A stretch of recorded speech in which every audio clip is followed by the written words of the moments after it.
Ang mabuting balita ng Panginoon ayon kay San Marcos. Papuri sa iyo, Panginoon. Noong panahong iyon, umalis si Jesus at ang kanyang mga alagad at sila'y nagpunta sa tabi ng lawa. Sinundan siya roon ng maraming taong buhat sa Galilea.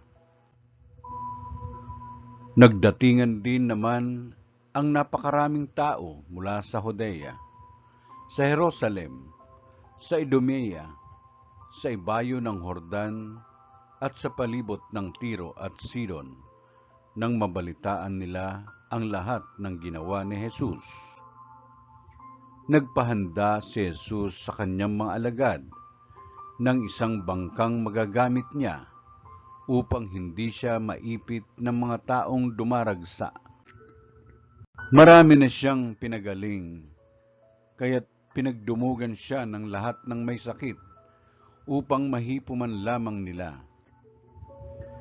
Bawat inaalihan ng masamang espiritu na makakita sa kanya ay nagpapatira pa sa harapan niya at sumisigaw, "Ikaw ang anak ng Diyos." At mahigpit silang pinagbawalan ni Jesus. Ayaw niyang ipasabi kung sino siya. Ang mabuting balita ng Panginoon.